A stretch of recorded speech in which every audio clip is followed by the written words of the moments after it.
Renungan Pagi menjadi Putra dan Putri Allah oleh Ellen G. White, 20 Agustus 2021. Mari kita berdoa. Bapa kami yang di sorga, Allah pencipta langit dan bumi, laut dan segala isinya, Allah yang maha besar, satu-satunya Allah yang benar, yang kami sembah selalu melalui anak-Mu yang tunggal, Yesus Kristus. Terpujilah Yesus, anak Allah yang maha tinggi, yang adalah satu-satunya jalan dan kebenaran dan hidup bagi kami. Pada pagi hari ini kami bersyukur boleh bangun dan berbakti, dan sebagaimana membaca dan mendengarkan nasihat firman-Mu, kiranya ini menjadi penggugah dan pembaharuan dalam hidup kami masing-masing. Beserta kami sepanjang perbaktian ini, kehendak-Mu yang jadi, ampun kami akan dosa dan salah, karena kami berdoa hanya dalam nama anak Allah yang tunggal, Yesus Kristus, yang adalah Tuhan dan Juru Selamat kami. Amin. Renungan hari ini akan dibacakan oleh Saudara Jones Ayorbaba. Silakan Saudara Jones. Selamat pagi. Bacaan renungan pagi kita pada pagi hari ini 20 Agustus 2021 berjudul Kristus satu-satunya jalan kita kepada Bapa. Ayat inti terdapat dalam Ibrani 7 ayat 25. Karena itu ia sanggup juga menyelamatkan dengan sempurna semua orang yang oleh Dia datang kepada Allah, sebab Ia hidup senantiasa untuk menjadi pengantara mereka. Bagaimanakah Allah diperdamaikan dengan manusia? Oleh pekerjaan dan jasa Yesus Kristus yang mengesampingkan segala sesuatu yang akan menyelip antara manusia dan kasih Allah yang mengampuni. Hukum yang telah dilanggar manusia tidak diubah untuk menerima orang berdosa dalam kondisi kejatuhannya, tetapi dibuat nyata sebagai transkrip dari tabiat Yahweh, menjelaskan kehendaknya yang kudus, dan ditinggikan serta ditingkatkan dalam kehidupan dan tabiat Yesus Kristus. Namun jalan keselamatan disediakan, karena anak domba Allah yang tidak bercela dinyatakan sebagai Dia yang menghapus dosa dunia. Yesus berdiri di tempat orang berdosa dan menanggung kesalahan pelanggar ke atas dirinya. Memandang kepada pengganti dan jaminan orang berdosa, Tuhan Yahweh bisa bertindak adil, namun tetap membenarkan dia yang percaya kepada Yesus. Bagi dia yang menerima Kristus sebagai kebenarannya, sebagai satu-satunya harapan, pengampunan diucapkan. Karena Allah ada di dalam Kristus, mendamaikan dunia dengan dirinya. Keadilan, kebenaran, dan kekudusan Kristus yang disetujui oleh hukum Allah membentuk saluran melalui mana belas kasihan dapat disampaikan kepada orang berdosa yang bertobat dan beriman. Mereka yang tidak percaya kepada Kristus tidak diperdamaikan dengan Allah, tetapi mereka yang memiliki iman kepadanya disembunyikan dengan Kristus di dalam Allah. Jika kita mengaku dosa kita, maka Ia adalah setia dan adil, sehingga Ia akan mengampuni segala dosa kita dan menyucikan kita dari segala kejahatan. Ia menjadi penanggung dosa dan mati di kayu salib untuk memperoleh keselamatan bagi setiap orang berdosa yang bertobat dan kembali ke kesetiaannya kepada Allah. Hanya melalui Kristus kita dapat memperoleh jalan masuk kepada Bapa. Yesus berkata, "Barang siapa datang kepadaku, Ia tidak akan kubuang." Kristus menanggung dosa-dosa si pelanggar dan menghisapkan kebenarannya, serta dengan karunia-Nya yang mengubahkan, membuatnya mampu bergaul dengan malaikat dan berkomunikasi dengan Tuhan. Demikian bacaan renungan pagi pada pagi hari ini. Tuhan Yesus memberkati. Terima kasih atas penata layanan Saudara Jones. Tuhan Yesus memberkati. Selamat pagi saudaraku dalam Tuhan. Renungan hari ini adalah sesuatu yang setiap umat Allah harus pahami dan percaya.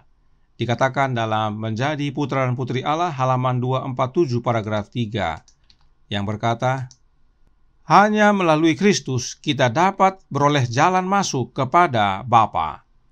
Jika disebut hanya, maka Yesuslah satu-satunya jalan masuk kepada Bapa. Tidak ada yang lain. Itu sebabnya Yesus berkata dalam Yohanes 14 ayat 6 yang berbunyi, kata Yesus kepadanya, "Akulah jalan dan kebenaran dan hidup. Tidak ada seorang pun yang datang kepada Bapa kalau tidak melalui Aku." Yesus sendiri menekankan bahwa tidak ada seorang pun yang datang kepada Bapa kalau tidak melalui Dia. Karenanya jelas sekali, hanya satu jalan masuk kepada Bapa, yaitu Yesus Kristus, Anak-Nya. Pertanyaannya adalah, mengapa hanya Yesus satu-satunya jalan kepada Bapa? Roh Nubuat menjawab dalam Menjadi Putra dan Putri Allah halaman 27 paragraf 3 yang berkata, Ia memeluk manusia dengan lengan kemanusiaannya yang panjang itu, sedang dengan lengan ilahinya ia berpegang kepada Yang Maha Kuasa. Tidak ada oknum lain yang bisa melakukan ini selain daripada Yesus, sebab hanya dalam Yesus kemanusiaan dan keilahian bersatu. Inilah dasarnya mengapa hanya Yesus satu-satunya jalan kita kepada Bapa. Roh Nubuat melanjutkan dalam Alfa dan Omega jilid 1 bab 17 halaman 212 yang berbunyi, Tetapi Allah tidak meninggalkan Yakub. Rahmat-Nya masih ditawarkan kepada hamba yang bersalah dan bimbang itu. Dengan penuh belas kasihan, Tuhan telah menyatakan apa yang diperlukan Yakub, seorang juru selamat. Ia telah berdosa, tetapi hatinya dipenuhi oleh rasa syukur apabila melihat satu jalan dinyatakan kepadanya, oleh mana ia dapat diterima kembali berkenan kepada Allah. Ini adalah jaminan bahwa Allah tidak pernah tinggalkan kita, tetapi kitalah yang selalu meninggalkan Allah. Namun demikian, Allah tetap menawarkan rahmat-Nya kepada kita yang berdosa ini. Apakah rahmat Allah itu? Seorang juru selamat yang menjadi jalan agar kita dapat diterima kembali berkenan kepada Allah. Ada berapa jalan dinyatakan? Dikatakan hanya satu jalan. Sebab memang hanya ada satu tangga yang dilihat Yakub dalam mimpinya. Dan tangga itu adalah lambang. Roh Nubuat menjelaskannya dalam Lift Him Up halaman 239 paragraf 4 yang berbunyi, Ada hubungan antara bumi dan sorga melalui Kristus, tangga mistik yang dilihat Yakub dalam penglihatannya di Betel. Ketika kita terpisah dari Allah, Kristus datang untuk mendamaikan kita dengan Bapa. Tangga mistik yang menghubungkan bumi dan sorga adalah Yesus Kristus. Yesuslah yang menghubungkan kita dengan Bapa. Yesus sang jalan itu. Yesuslah juru selamat kita agar kita dapat kembali kepada Bapa, terhubung lagi kepada Allah di sorga. Yesuslah satu-satunya jalan masuk kepada Bapa dan juga satu-satunya jalur komunikasi kepada Bapa.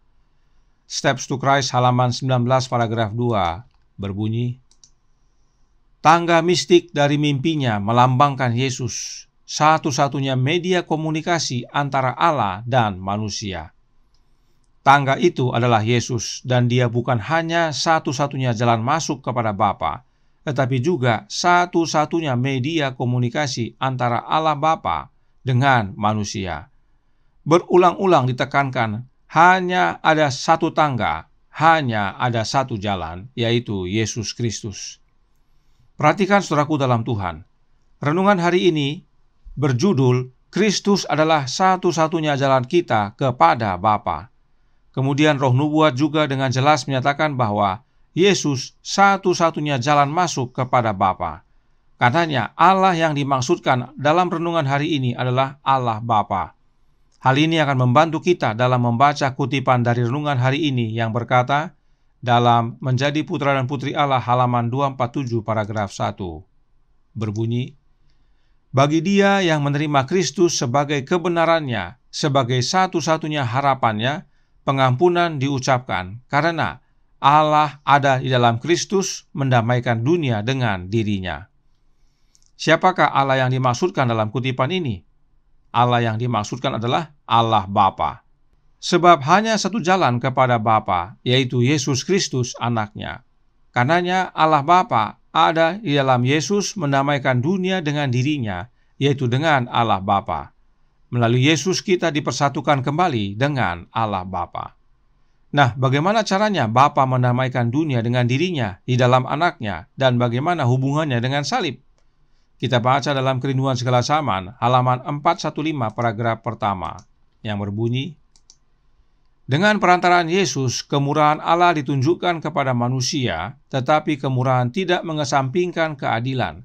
Hukum menyatakan sifat-sifat tabiat Allah, dan satu noktah pun daripadanya tidak dapat diubahkan untuk menemui manusia dalam keadaannya yang sudah jatuh. Allah tidak mengubah hukumnya, tetapi Ia mengorbankan dirinya sendiri dalam Kristus untuk penebusan manusia, sebab Allah mendamaikan dunia dengan dirinya. 2 Korintus 5 ayat 19. Bapa mendamaikan dunia ini dengan dirinya di dalam Yesus anaknya dengan cara mengorbankan dirinya, yaitu di dalam anaknya, Yesus Kristus. Dan Yesus mati di kayu salib. Oleh kematian Yesus inilah kita didamaikan dengan Bapa. Karenanya jelas sekali saudaraku dalam Tuhan, Yesuslah satu-satunya jalan kepada Bapa. Tidak ada yang lain.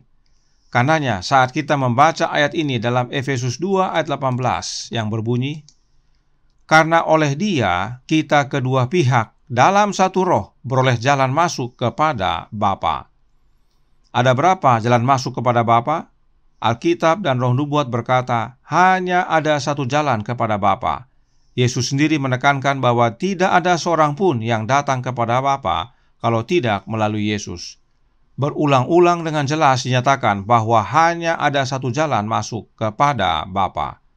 Lalu bagaimana dengan roh dalam ayat ini yang berkata dalam satu roh beroleh jalan masuk kepada Bapa? Apakah ayat ini mengajarkan adanya dua jalan? Tentu tidak. Masih dalam buku Efesus, Paulus menuliskan yang berikut ini. Efesus 3 ayat 12 yang berkata, di dalam Dia kita beroleh keberanian dan jalan masuk kepada Allah dengan penuh kepercayaan oleh iman kita kepadanya. Siapakah Dia yang Paulus maksudkan? Dia adalah Yesus Kristus. Perhatikan Paulus tulis dengan jelas, di dalam Dia artinya di dalam Yesus kita beroleh keberanian dan jalan masuk kepada Allah yang adalah Allah Bapa. Sekarang pertanyaannya adalah bagaimana caranya untuk kita di dalam Yesus atau tinggal di dalam Yesus. Kita baca dalam Signs of the Times Maret 23 tahun 1888 paragraf 5 yang menyatakan, tinggallah dalam aku adalah kata-kata yang sangat penting. Tinggal di dalam Kristus berarti suatu iman yang hidup, yang sungguh-sungguh, yang menyegarkan, yang bekerja dengan kasih dan menyucikan jiwa. Itu berarti menerima Roh Kristus secara terus-menerus. Kehidupan penyerahan tanpa pamrih untuk pelayanannya. Di mana ada persatuan ini, pekerjaan baik akan muncul. Kehidupan pokok anggur akan dimanifestasikan dirinya dalam buah harum pada ranting-rantingnya. Pasokan kasih karunia Kristus yang terus-menerus akan memberkati Anda dan membuat Anda menjadi berkat, sampai Anda dapat berkata bersama Paulus, aku telah disalibkan dengan Kristus, namun aku hidup, tetapi bukan lagi aku sendiri yang hidup, melainkan Kristus yang hidup di dalam aku. Inilah makna tinggal dalam Yesus, yaitu menerima Roh Kristus secara terus-menerus, hingga pada akhirnya kita dapat berkata seperti Paulus, tetapi bukan lagi aku sendiri yang hidup, melainkan Kristus yang hidup di dalam aku. Roh Kristus inilah yang dimaksudkan dalam Efesus 2 ayat 18 tadi. Perhatikan, dikatakan oleh karena Dia. Nah, siapakah Dia yang dimaksudkan? Dia yang dimaksudkan Paulus di sini adalah Yesus Kristus. Jadi, oleh karena Yesus Kristus, kedua pihak, yaitu Yahudi dan Yunani, dalam satu roh, yaitu Roh Kristus, beroleh jalan masuk kepada Bapa. Oleh karena Yesus kita beroleh jalan masuk, bukan oleh karena roh. Roh tersebut adalah sarananya, dan roh tersebut adalah rohnya Yesus itu sendiri. Sebab hanya satu jalan masuk kepada Bapa, yaitu Yesus Kristus anaknya. Karenanya datanglah kepada Yesus. Sebab siapa saja yang datang kepada Yesus tidak akan Yesus buang. Yesus tanggung dosa-dosa kita dan menghisapkan kebenarannya kepada kita, agar kita dapat masuk dan berdiri di hadapan Bapa. Tuhan memberkati, saya bawa dalam nama Yesus. Amin. Mari kita berdoa. Bapa kami yang di sorga, Allah pencipta langit dan bumi, laut dan segala isinya, Allah yang maha besar, maha kuasa, sumber segalanya, yang kami sembah selalu melalui anak-Mu yang tunggal, Yesus Kristus.